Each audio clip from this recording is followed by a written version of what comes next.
morning. I'm Shelley Negrani. I'm a member of this congregation, and I am honored to be your worship associate today. On behalf of our speaker, Orlando Montoya, our music director, Alex Peach, our ushers and greeters, and the technical team who is making this live stream possible, I welcome you to Unitarian Universalist, Metro Atlanta North, which we lovingly call UUMAN. UUMAN is a liberal religious community. Many of us come here because here we have the opportunity to engage in a compassionate and open-minded search for truth and for purpose, being mindful of the love we hold for one another and for the world in which we live.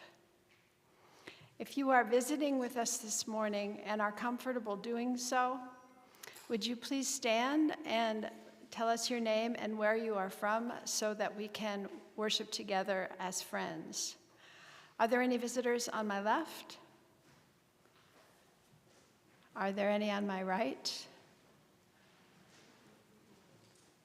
Rob, Lyle, and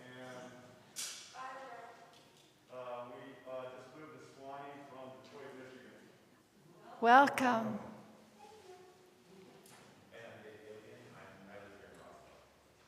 Welcome. Well, you came to the South just in time for the cool weather. Whoever you are, wherever you are from, wherever you are on your spiritual journey, you are welcome here. Everyone is invited to join us after the service for coffee and conversation. I think that we have coffee. Yay, we have coffee.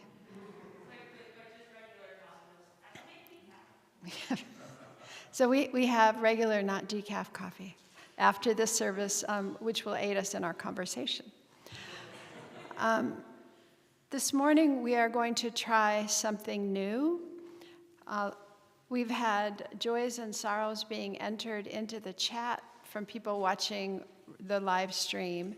And this morning, we're going to pause so that we can collect those joys and sorrows, and then I will read them so that we can sort of be more together. So we'll see how that goes.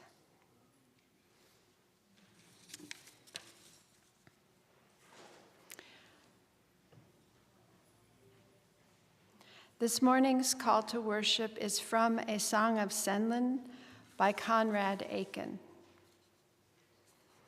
It is morning, Senlin says, and in the morning when the light drips through the shutters like dew, I arise, I face the sunrise and do the things my fathers learned to do. Stars in the purple dusk above the rooftops pale in a saffron mist and seem to die, and I myself on swiftly tilting planet stand before a glass and tie my tie. Vine leaves tap my window, dewdrops sing to the garden stones, the robin chirps in the chinaberry tree, repeating 3 clear tones. It is morning. I stand by the mirror and tie my tie once more, while waves far off in a pale rose twilight crash on a white sand shore. I stand by a mirror and comb my hair, how small and white my face. The green earth tilts through a sphere of air and bathes in a flame of space. There are houses hanging above the stars, and stars hung under a sea, and a sun far off in a shell of silence dapples my walls for me.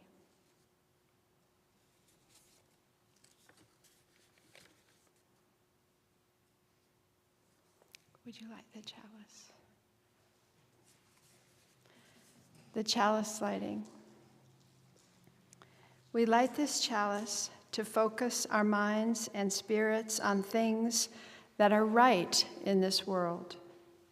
The voices of children, the wisdom of elders, the commitment of heroines, love, generosity, and the depth of poetry.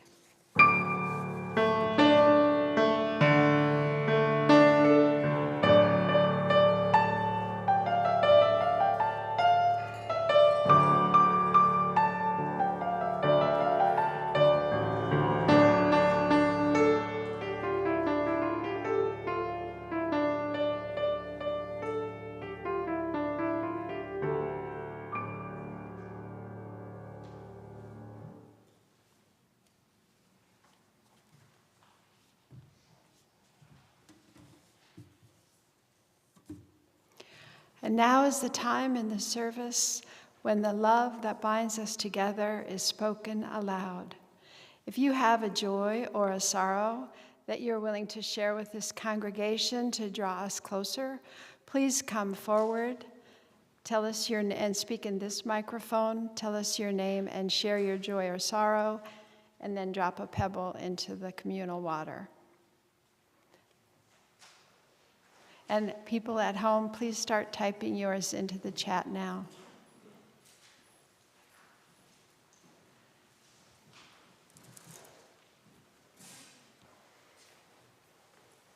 Good morning. My name is Ann Bender, and I have two joys. One is, they're actually both the same. I went to two different Juneteenth celebrations. One last weekend at the Promised Land. It was lovely and family-oriented for the families there. It was lovely. And then last night, Sugar Hill had its Juneteenth celebration, and it was a lovely turnout. I'm just happy.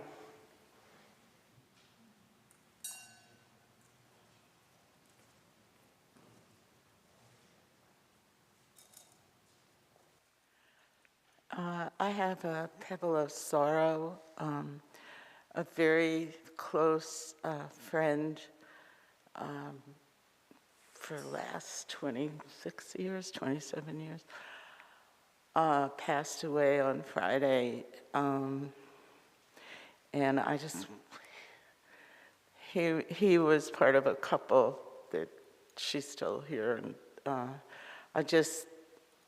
they were just always there for me, and also loved sushi, which I love too.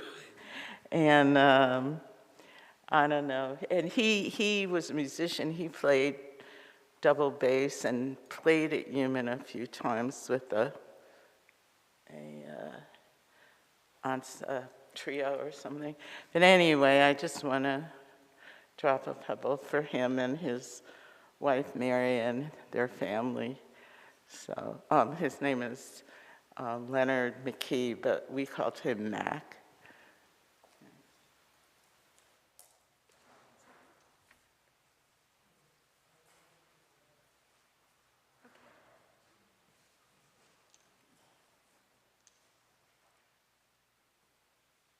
Hi, my name is Grace. I also have a pebble of sorrow. I work at a children's school with kids as young as 2 months and as old as 12, and this week we had our first active shooter drills of the semester. And I just hate that we have to do that at all.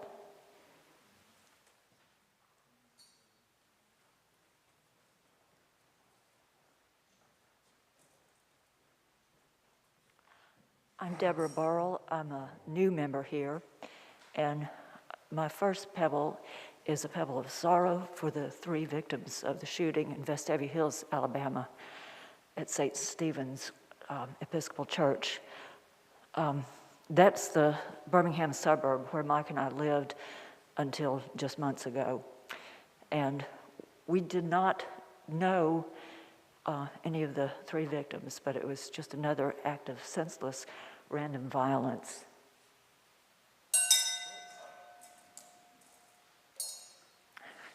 My second pebble is for Jim Musgrove.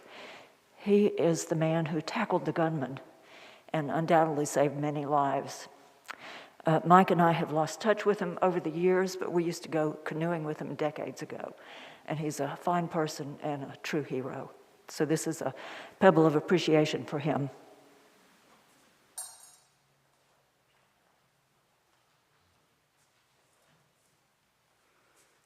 Hi, my name is Jennifer Ratcliffe. I'm the president of the board, and I am happy to announce that we have chosen a DRE, a Director of Religious Education, and her name is Lexi Tagney.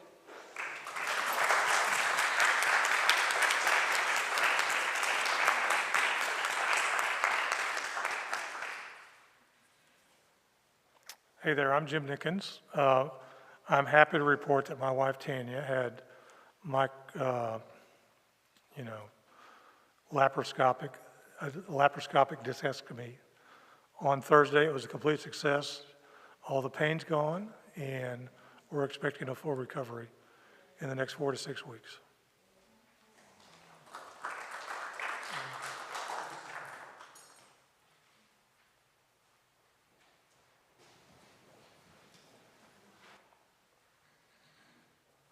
Hi, everybody. My name's Jeremy Fortin.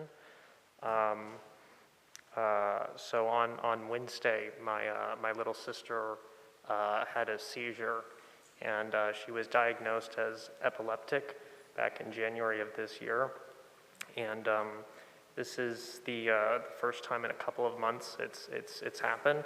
So I guess I'd like to drop a pebble of appreciation for her and yeah.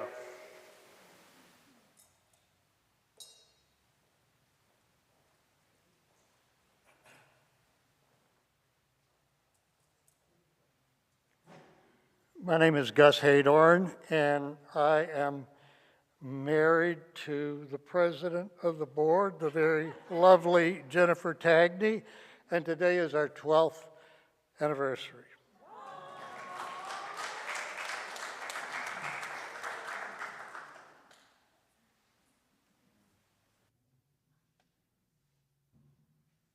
So we'll take a couple of minutes to let the typed in joys and sorrows come through.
All right, well, Albie, who is one of our children who watches remotely, says that something that makes him happy is cars.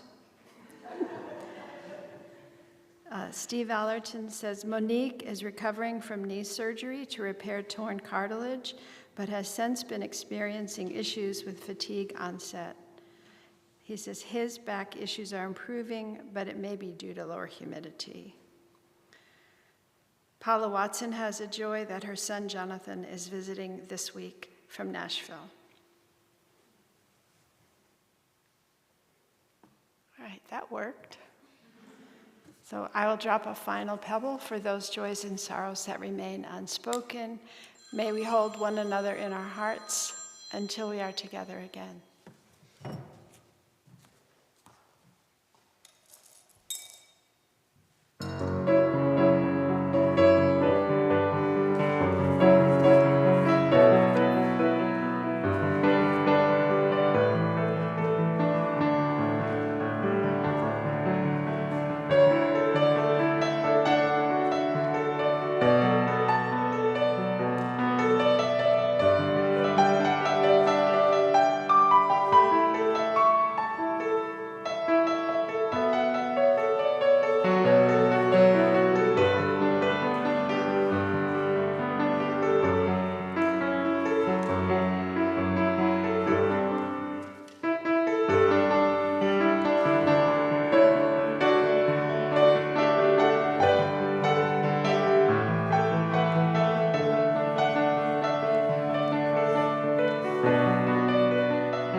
From Changing Mind by Conrad Aiken. My Father, which art in earth, from whom I got my birth, what is it that I inherit? From the bones fallen apart and the deciphered heart, body, and spirit. My Mother, which art in tomb, who carriedst me in thy womb, what is it that I inherit? From the thought come to dust and the remembered lust, body and spirit. Father and Mother, who gave life, love, and now the grave, what is it that I can be? Nothing but what lies here, the hands still, the brain sear, not lives in thee. Nor ever will live, save it is nor ever will live, save it have within this grave roots in the mingled heart, in the damp ashes wound where the pass underground falls apart.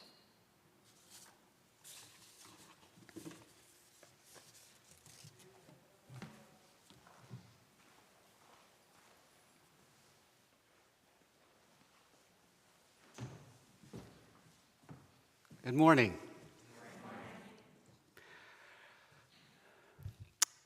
For many years, when I lived in Savannah, Georgia, lived there for 23 years, I was a historical tour guide, among other things. And I walked visitors around the historic district of Savannah, telling them about our city's history. See, I still use the word "our." I've only been here in Atlanta for a year. But I would tell about our city's history and monuments and famous people, including Savannah's famous writers. And I would take people to the house, the statue, or the grave of songwriter Johnny Mercer, the childhood home of short story writer Flannery O'Connor, and the house and grave of the poet Conrad Aiken, the subject of today's sermon. And one day I realized that while I could sing you Mercer's beautiful lyrics, Moon River, wider than a mile, and recount for you the short stories of Flannery O'Connor, I was not at all familiar with the work of Conrad Aiken. And I thought, why is that? Why isn't he more well known in the city of his birth and death? After all, he was one of only 3 Savannah writers to win a Pulitzer Prize. He had won the Bollingen Prize, the highest award for poetry, National Book Award for poetry. He was Poet Laureate of the United States. He was Poet Laureate of Georgia. He was extremely prolific, 84 years lived, and wrote dozens of short stories, novels, scores of works of poetry, hundreds of works of literary criticism. So why didn't I know his work? So, as you may know, I'm a reporter as well. So I did what any curious person would do. I went down to the library and I checked out some books. And so that's when I discovered really that Conrad Aiken got me. He spoke to me. And if I were to explain why, I might start with his writing. Yes, of course, his writing is very appealing to me. It's very symphonic, it's very musical, it's very much concerned with form, his choice of words, his choice of language, his imagery in language. He was quite romantic, never quite in fashion. His critics said, he gives us poetry, not poems. He was very eloquent, and it's handy to have a dictionary nearby when you read him. Shelley said he was difficult. Yes, he was difficult in many ways, in his writing and in his themes. But if I were to really say why Conrad Aiken got me, I would say 2 things. First of all, he was a Unitarian Universalist. He was a Unitarian. Back then, there were just Unitarians and Universalists. He was Unitarian, and I'm a Unitarian. Conrad Aiken got his Unitarianism from his Unitarian minister grandfather, a reformer in the Unitarian Church back in the 19th century, a friend of Emerson's, And Conrad inherited his grandfather's writings and just devoured his grandfather's writings when he was 6 years old. And Conrad once wrote that he regarded his entire life's work as the continuation of his grandfather's ministry, which he defined as, quote, the finding of truth about man and man's mind and of man's place in the universe and the telling of it accurately and beautifully. Forgive the gendered language of the time. He was skeptical about an afterlife. He was skeptical about a lot of things. He preferred to write about life's fleeting nature and filled his works with the imagery of nature and stars and the animals and the weather and the oceans. And all of these things should be hitting you, ding, ding, ding, ding, Unitarian. So he got me, we kind of aligned in that way, just his whole worldview. But the other reason he hit me is more difficult to describe, because I will not diagnose someone with a mental illness from beyond the grave, nor will I diagnose myself with a mental illness in front of you. So I will not say that Conrad Aiken suffered from depression. I will use instead the words that people often used about Conrad and often use about me and often use about Unitarian Universalists. He was serious.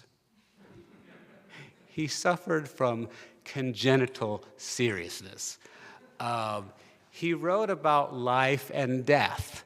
He wrote about the state of being alive, the state of consciousness, the voice, the things in our heads. He implied stream of consciousness in his novels, which, if you don't know what that is, that's the style of writing where the sentence goes on for 4 pages, there's no punctuation marks, you wonder where it's going to end. That's what it's like in your brain. He was the foremost explorer in 20th century literature of consciousness, our state of existence. He very much was enamored by the work of Freud, the science of the mind. None of this sold very well. As Unitarian Universalists, we, 1/10 of the whole population, so obviously we're not selling very well. His publishers begged him, please, Conrad, write us something that we can sell. So, because he fell into poverty after World War II, he needed to boil the pot. It's hard to believe you can win a Pulitzer Prize and fall that much into poverty, but he was in quite some dire straits after World War II, so he decided to boil the pot and wrote what became his best-selling work, his most known work. It's been anthologized many times. It's been made into a movie 3 times. If you know anything about Conrad Aiken at all, then you know his story, Silent Snow, Secret Snow. Back in the old days, middle schoolers were forced to read this short story. It involves I'll describe its plot briefly. It involves a 13-year-old boy named Paul. Paul wakes up one day and sees snow falling outside of his window, his bedroom window. The next day, he goes to school and can see the snow falling on the way to school. The next day, he gets to school and he starts seeing the snow in his classroom. And it goes on like this in a very rhythmic way. Like I said, he wrote very symphonically, so this story is kind of like Ravel's Bolero. You know how that builds and builds and builds. So the story builds and builds and builds with him seeing snow, and it's getting worse. And by the last day of the story, he's in his house and he sees the snow falling on his bed, and it's covering him in snow, and it gets very dark, and then the story ends, and a voice calls out, "Come to me, come to me." And that's it. That's where the story ends. So, very creepy story. It might not surprise you that one of the movies was made by Rod Serling.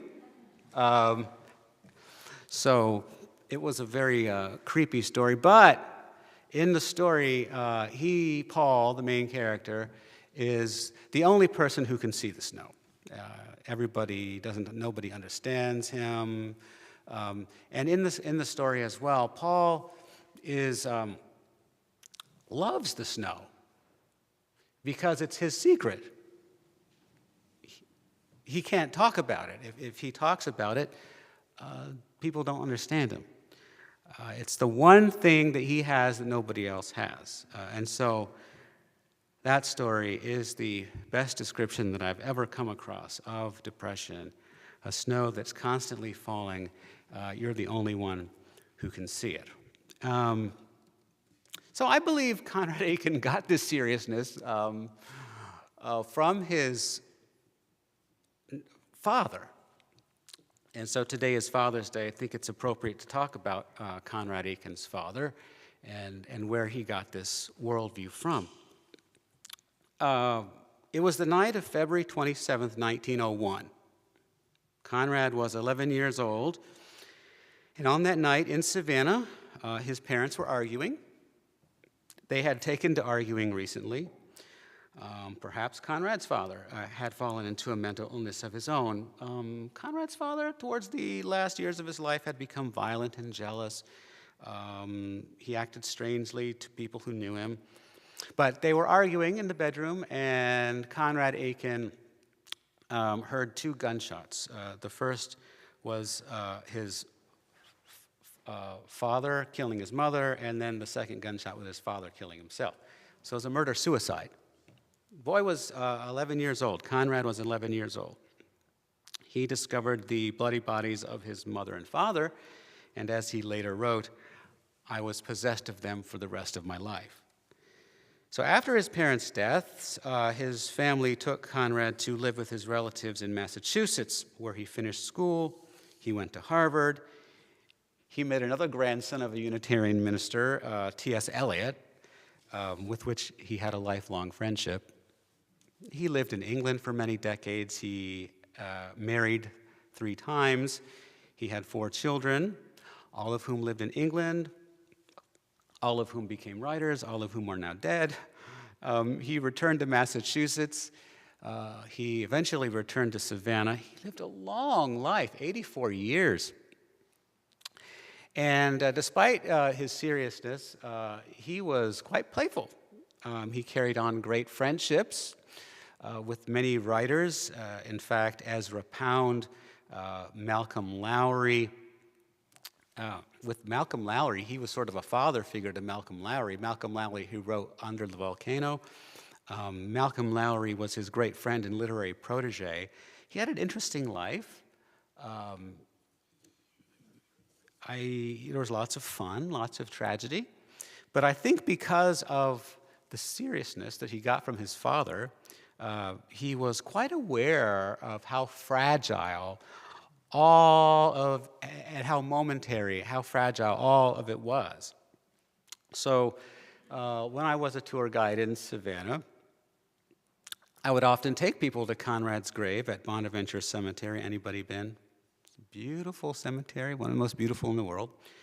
I would go to Bonaventure Cemetery and show people Conrad's grave, and I would sometimes interject the words of another writer, Samuel Beckett, of course, who wrote Waiting for Godot.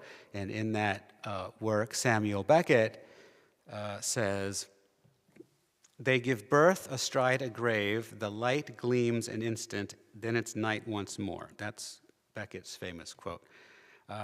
Aiken expressed the same idea in his poem, the one that begins, death is a toy upon the nursery room floor, broken we know it can hurt no more. So in other words, we're all, as surely as we're born, we're going to die, and the time in between is not long at all. So what do we do about that? And is that not the central question of religion? Buddhism, Hindu, whatever your religion, it seeks to answer the question of life. How do we be in the world knowing that we're going to die? Conrad Aiken liked to have hot dogs and martinis. Hot dogs and martinis. It's a great combination. You've never tried it? No? I learned from one of his friends that the hot dogs were from Dairy Queen and the martinis were weak. He also liked corned beef hash. He loved tennis. He loved ping pong. This was back in the 1920s. And he loved opera, as do I. He loved the arts of letters and conversation. He loved talking with people. He was a great conversationalist. In words that we would understand today, in which I think I can say in this church, he was sex positive, meaning that he didn't consider it prudish, or he talked about it, he wrote about it. That's how he got 3 wives. There were infidelities, there were divorces, there were countless trips and travels and journeys.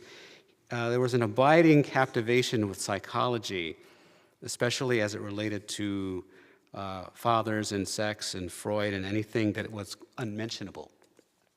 And I believe his embrace of science came not only from his Unitarian grandfather, who preached on Darwin, but also from his father, who was an eye surgeon.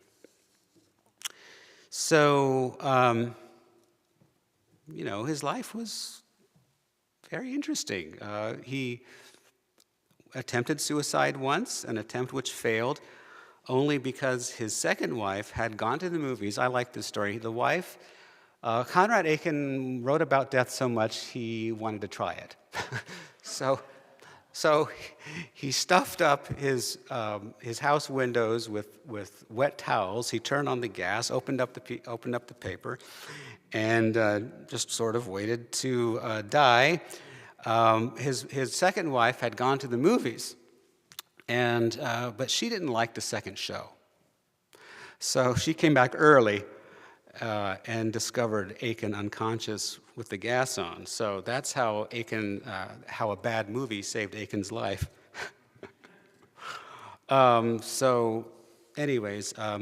Aiken did leave us with his thoughts on the afterlife. It's written on his grave bench. He has a grave bench, not a gravestone, because he wanted you to come sit with him. So on his grave bench in Savannah, his epitaph reads, "Cosmos mariner, destination unknown." What he said that means is that he wants you to be a cosmos mariner. He wants you to be a sailor on the ship of your cosmos, a world explorer, a discoverer of your own mind. Do great things. Eat well, make love, make lots of love. Go places, enjoy art and music, and talk and write to your friends. Cherish every moment. And what comes next? Destination unknown. Who knows? Another great Unitarian thought.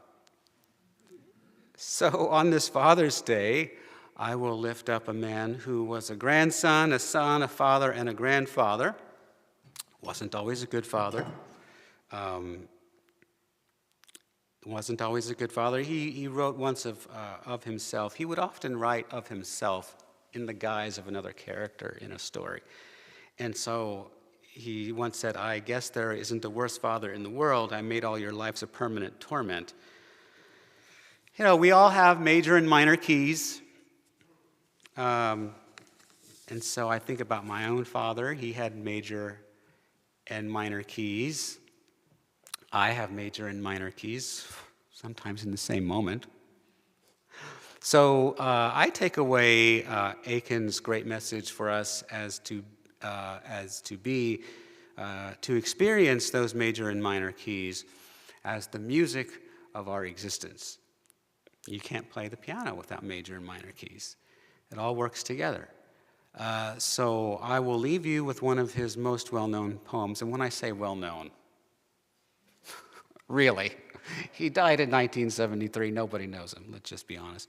But This poem was turned into a song, which they actually put on a record, which people played at one time.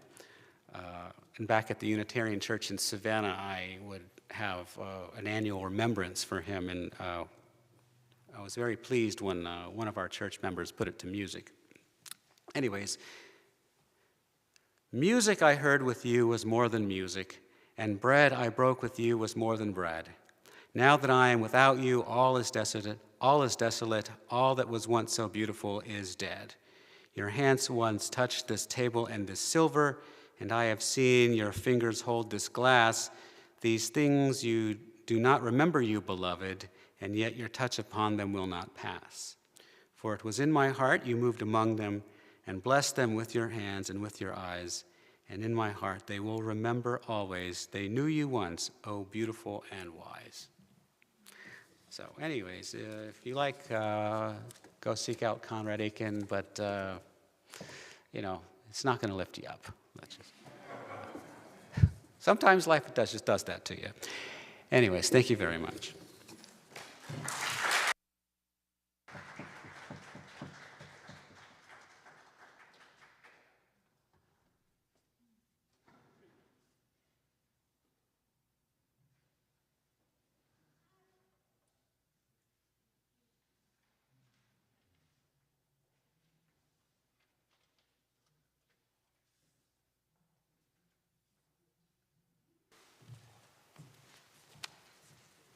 Thank you so much, Orlando. That was fascinating. During the summer, for our visitors, our minister is on a break, and we have lay speakers, guest speakers, people from the congregation. It's an eclectic, exciting, and fun time. Nurture our spirit, strive for justice, transform the world. This is our mission. We fulfill this mission with our commitment of time, energy, talent, and resources.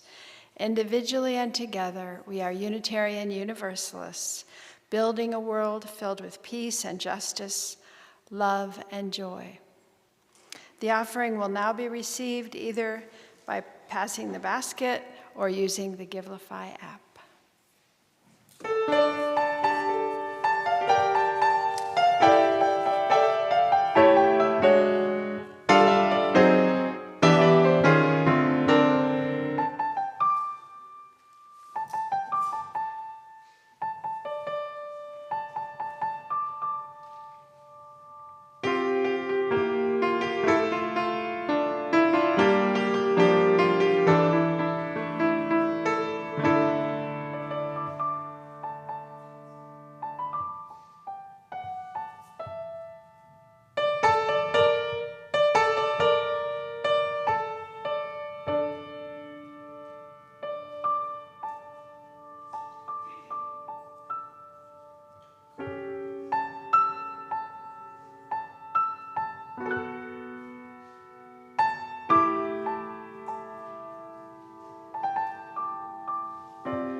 For the work of this church, which is weaving a tapestry of love in our lives, we give thanks.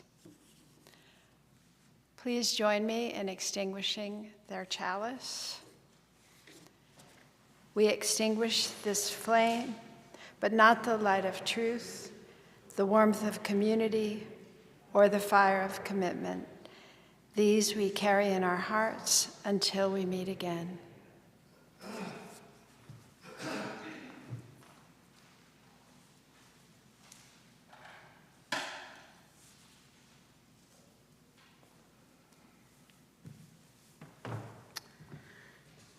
Go from this place knowing that this time is the best time of your life, because it, in fact, is the only time of your life. The past is a memory, the future is a dream, and in your futures today and this week, be well, and if you can't be well, be poetry.